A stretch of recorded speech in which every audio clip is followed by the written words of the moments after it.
Scene 5. Time, 1 month later. Place, an office in the prison. The room is sparsely furnished. Eugene is wearing a prison jumpsuit. He's sitting in a chair. Sitting opposite Eugene is a middle-aged woman, Dr. Kara Hornblith. My name is Dr. Kara Hornblith. I have been asked by the court to evaluate your competency to stand trial. Do you understand? Yes.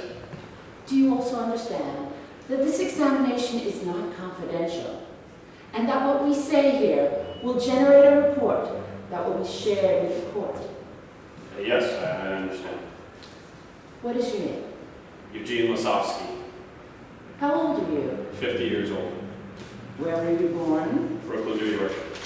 Were you ever married? No, never married, but still looking. How about you? Mr. Lasovsky, let's stay on track. Now, are your parents alive? My parents? What does that have, any of this have to do with my parents?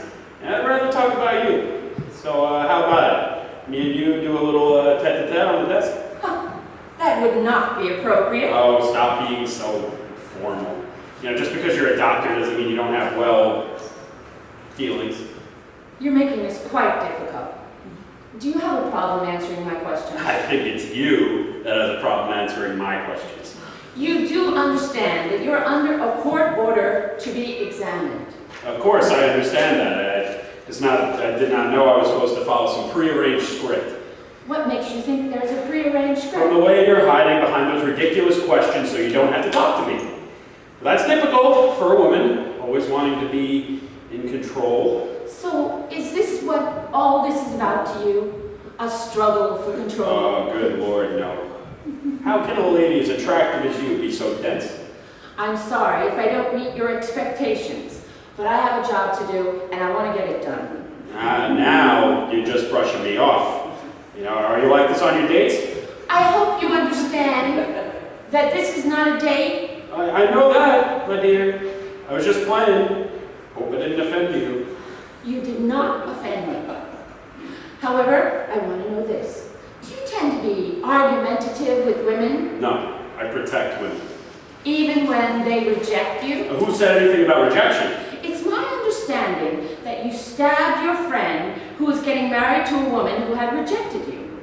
Isn't that correct? Incorrect. I drove away an evil spirit which has taken possession of a human body that just happened to be my friend. That's what happened. There was no rejection. To suggest otherwise is insulting and degrading to me, and I won't stand for it. Everything okay over here? Everything is fine, officer. Okay, let's check it.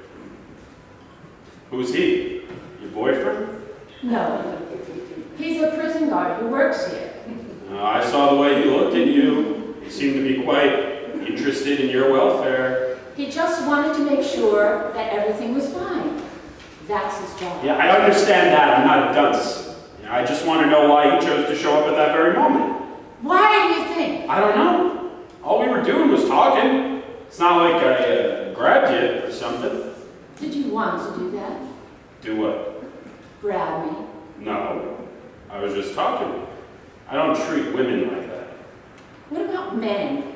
How do you treat them? I'm not gay, if that's what you're driving at. What about with Victor? I didn't kill him because he was diddling me, okay? Victor was possessed by the evil spirit. What does the evil spirit look like? I don't know. You know, he can take any form.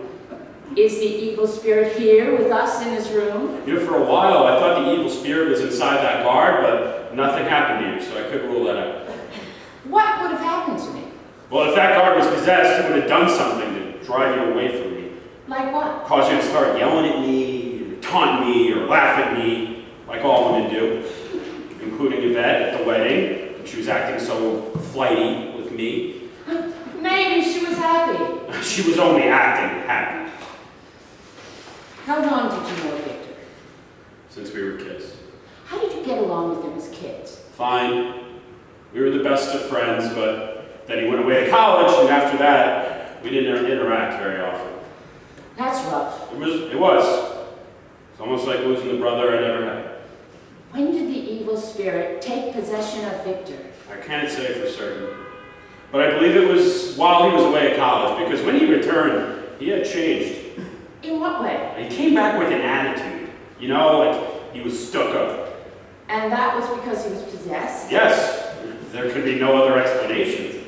You sound certain about that. Well, that's because I am. I can see it in his eyes. The eyes don't lie. And I could hear it in his laughter, which was completely demonic. That must have been frightening. No, not frightening. Confusing. How so? Well, I wondered why the evil spirit would have chosen Victor, and then I realized why. You know, the evil spirit was out to destroy me and obliterate all vestiges of my blood. You said you were an only child. Yes, and with me destroyed, my parents would never be able to rest in peace, and it could not bear the thought of that happening. So, when did your parents pass away? My father died in 1986, and my mother in 1992, both from natural causes. Do you have any aunts or uncles? I have no relatives, just me. All my relatives died in the Holocaust, so my parents were sole survivors. So, if I die, my bloodline will be gone. But why would the evil spirit want to end your bloodline? I am the reincarnation of the chief rabbi of Worms, who in 1283 purged the evil spirit from a beautiful Jewish woman whose body the spirit had defiled. Before he fled, however, he swore that as an act of revenge, he would destroy my bloodline if it took all eternity. And with my parents gone and no relatives left, he finally had his chance. That's some history. Would you mind if I ask you a few more mundane questions? Go ahead, I knew we'd get back to that. What is your work history? I was employed by the city for 24 years, first as a caseworker for the Department of Social Welfare, and then for the past 10 years as a social worker for the Department of City Hospitals. Do you understand what you've been charged with? Yes, I do. Could you tell me the charges? Of course. First-degree murder. Who did you allegedly murder? Victor Dennerman. Is it really necessary to ask me all these questions? All of this was discussed in court. Yes, it is. Because I am being asked to assess your competency to stand trial. You're wasting your time. There's nothing wrong with me upstairs. That's good to know. Anyway, your attorney felt that this evaluation was necessary, and the court agreed. I don't care what my lawyer said. Look, I know that all this talk about evil spirits may sound bizarre, but I'm not insane. I knew exactly what I was doing. What do you mean? Victor Dennerman was out to destroy me. I couldn't let that happen. And that's because you wanted to protect your bloodline? Correct. It makes sense to me. Doesn't it make sense to you? Frankly, no. But I'm not here to debate you or catch you in a lie. I don't lie. I tell the truth. I didn't say you don't tell the truth, but let me ask you this. How exactly did Victor go about trying to destroy you? He did it through his whiny, high-pitched laughter. Actually, it was more like a girlish giggle, which rattled my brain and made me feel nauseous. In fact, recalling it now is making me feel sick. So because of this laughter, which made you nauseous, you felt you had to kill him? That's right, or I would have died with my bloodline, which was destined to continue through me into Yvette. So that's where Yvette fits in. Yes. Could you further elaborate? It's very simple. Victor had a diabolical laugh which was meant to kill me, which he wanted to do before I could plant my seed inside Yvette. Plant your seed? Could you please explain this further? Gladly. The sound of his laughter and then the way he used it to mock me was like the sound of a hammer banging inside my brain, which in turn knotted my guts. My guts made me sexually flaccid and unable to perform. And then being all stopped up, my seed was rotting inside of me and going to waste. Yet I keep producing more and more seed. Perhaps you could pull it out of me.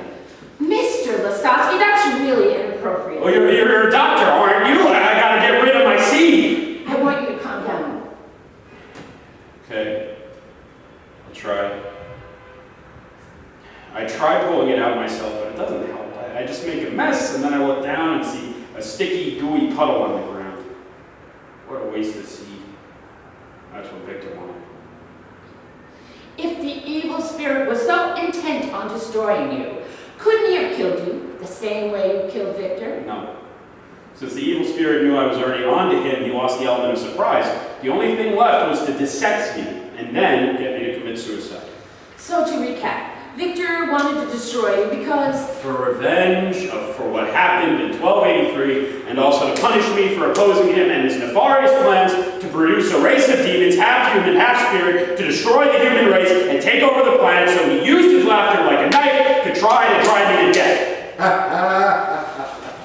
Do you feel any remorse for having killed Victor? No, not in the least, though I do feel badly for the commotion it caused.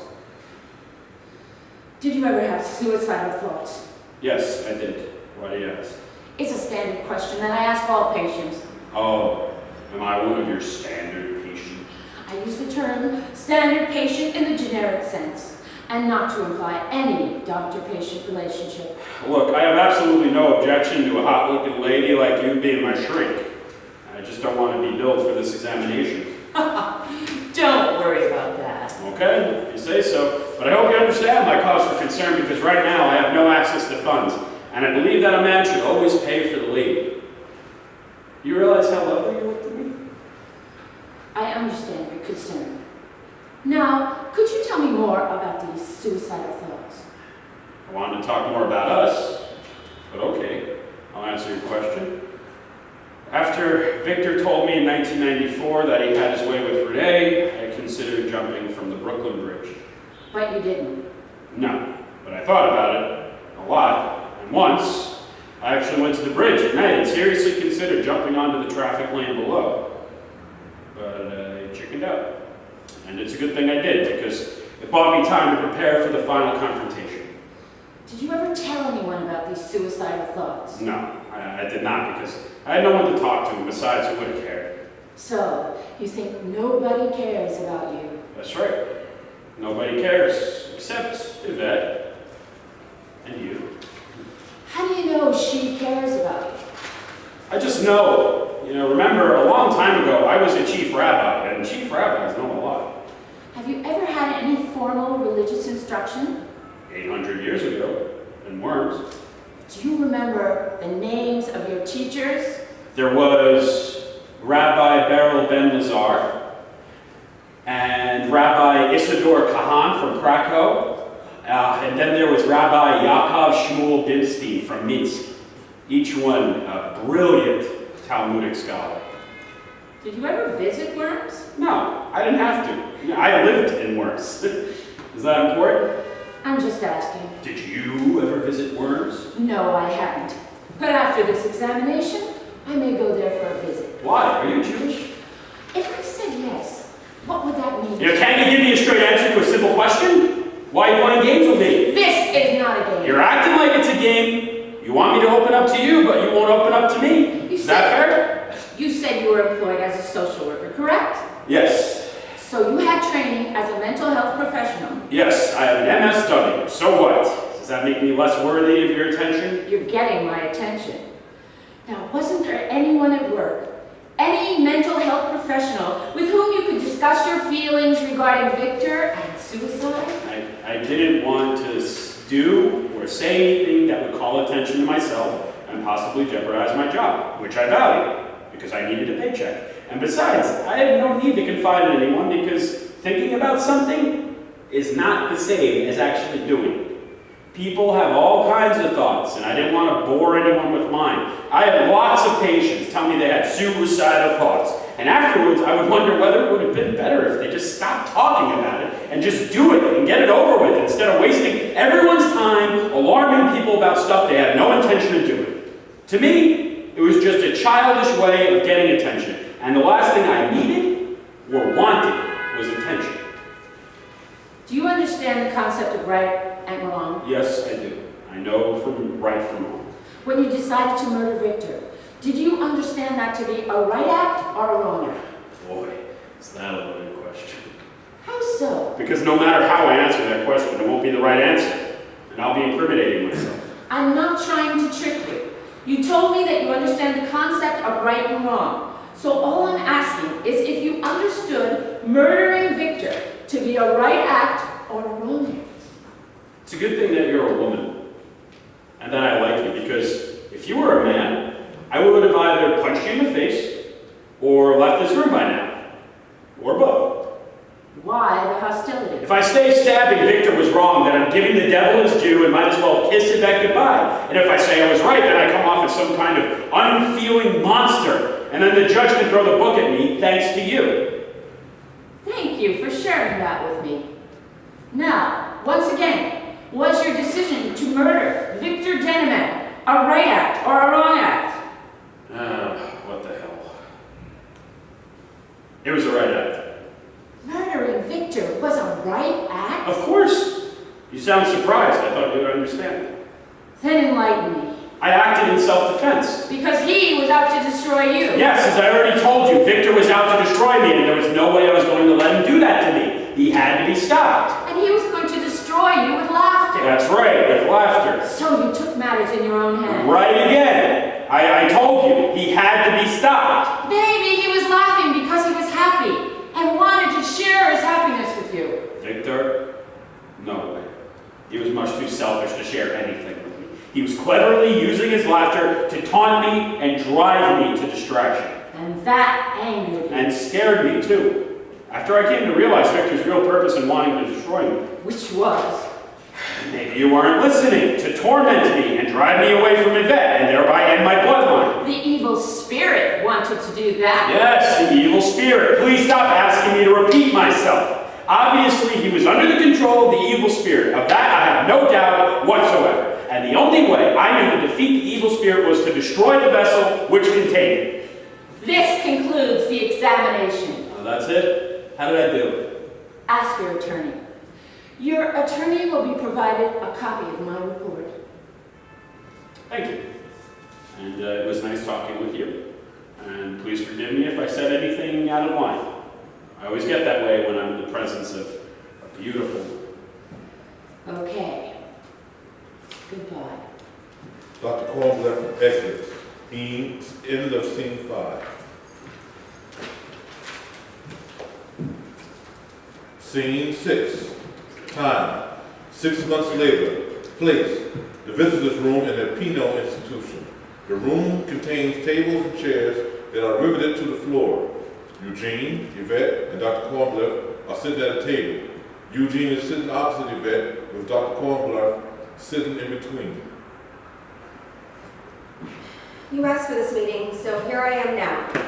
What do you want? To talk to you. About what? You killed my husband. What else is there to say? I think we have a lot to talk about. And you know it too. Otherwise you wouldn't be here. Is it okay for me to be talking with him? It's okay, if you're comfortable with it. Thank you, Doctor. And thank you, Yvette, for agreeing to meet with me. I know that you were angry and upset with me, but I'm asking that you please give me a chance to explain what I did, because what I did was for your own good. What? For my own good? That's outrageous. You murdered my husband. Are you okay? No, I'm not okay. I didn't come here to listen to this garbage. Why don't you take a moment to calm down?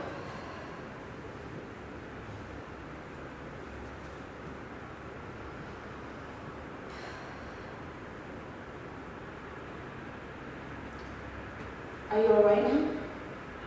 I'm okay now. Keep talking. Don't waste my time. I know what I did, and I can understand why you'd be upset, but what I did wasn't done through maliciousness, but was done in order to protect you and liberate you from evil. If anybody here is evil, it's you.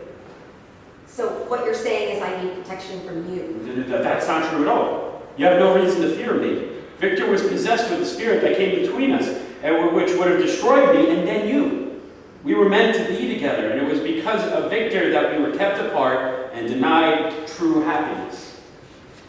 Can't you understand that? I have no idea what you're talking about. All I know is that you murdered my husband. I was there. I saw what you did. And what you did was horrible and terrifying and something I can never forget. Yet, I did not harm you, did I? You sure did. You hurt me badly. I hope you're beast. And I could have killed you too, but I didn't. Have you ever wondered why I didn't kill you too? No, I can't figure out what's going on in that muddled brain of yours, and furthermore, I couldn't care less. Then let me tell you.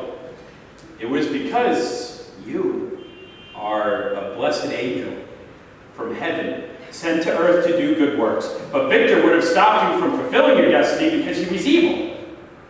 Do you understand now? Now what are you saying? Do you believe in the Almighty? Don't tell me you're going to start preaching at me, because if you do, this meeting is over. Please answer the question. Okay, I'll humor you if that will make you happy. I believe in an Almighty. Now what? Well, then there's your answer. My answer to what? To what I'm talking about. Look, I don't know anything about any religious stuff, okay? I'm just trying to get by and deal with what you did. Oh, you poor, uninformed lady. You don't even realize what you really are. Is he for real? Or is he just pulling my leg? I can't answer that question. My job is to supervise this meeting and not to interfere. Eugene wanted this meeting, and you agreed to attend.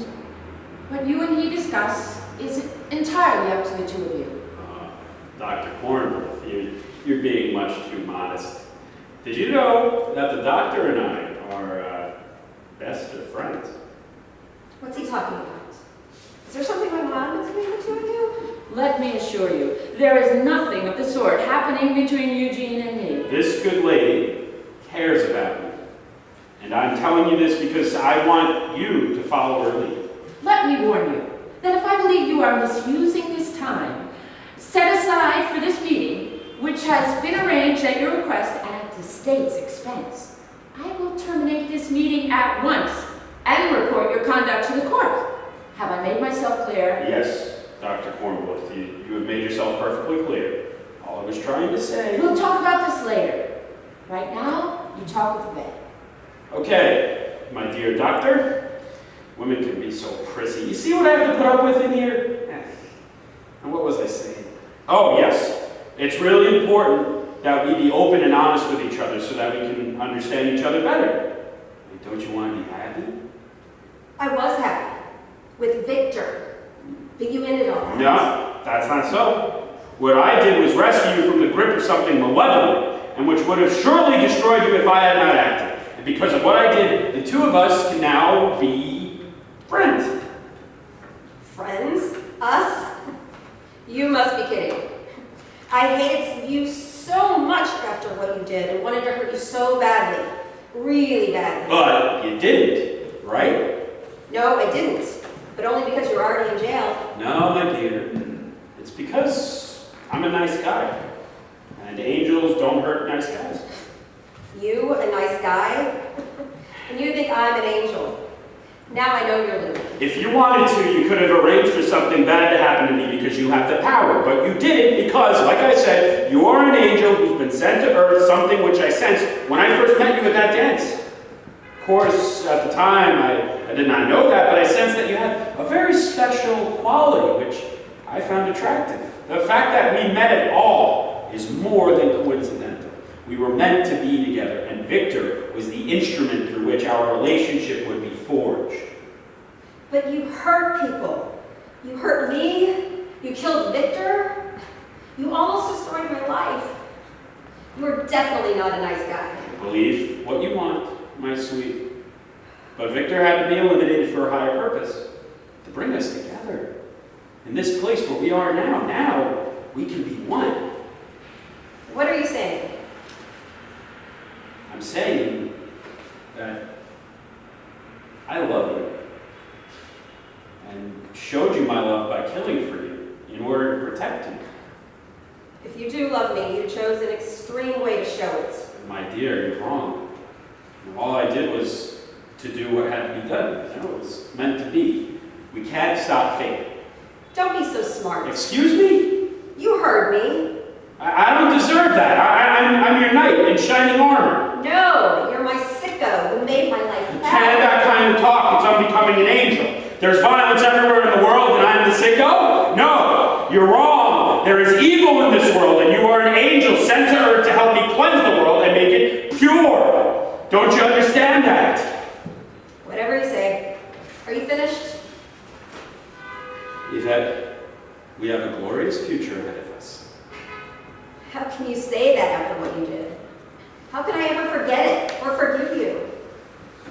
You shouldn't forget nor forgive because it makes you a stronger person. You want to haul off on me? It's okay. Take your best shot. I don't want to hit you. I just want to try to understand you better and try to make sense of why my life is now a complete wreck. You feel confused now, but that will pass. Remember this. Victor deserved what he got, and if it wasn't for me, we'd both be dead. He was evil and would have driven you to the deepest depths of hell, but by confronting him head-on, I allowed the both of us to live and be together and thereby create a paradise here on earth. But Victor was such a wonderful, outgoing, happy person. Yes, but that was a facade meant to deceive you as he plotted his next course of action to suck the life marrow out of your very bones. But now he's gone, and now we're together. Can't we be friends? You're truly a beautiful and blessed woman. Why are you looking at me that way? Like what way? Like you're drilling a hole right through me? That's because I can see right through you, to the very essence of your soul. I feel that you're exerting some kind of power over me. It's the power of divine love. A love so strong no evil can ever break it. I'm glad you're feeling it. I don't know what I'm feeling. You're freaking me out. Do you realize how beautiful you are to me? Your beauty is as radiant as the colors of a rainbow after a summer rainstorm. And a monster like you can say something so beautiful is amazing. It's your inner beauty emerging, and it's a sure sign that we are destined for happiness together. Do you understand that? I know you're a beast who deserves to die. Yet, I feel so confused. I don't know what to think anymore. Then don't think. Just feel. Feel the bond of love forming between us. Don't fight it. Let it happen. But I should hate you. Oh, then hate me. Loathe me. Despise me. Even spit on me. Because hate is good. And the more you hate me, the more you will love me. Because hate fires the passion inside of us. Then you must hate me too. With all my heart, I do. But I welcome hate as a friend. And you should too, like I do. You're confusing me. And my dear, it's quite simple. It is hate that fuels love. For without hate, there can be no love. And so let us wallow in our mutual hatred, because in that muck, we will find true happiness.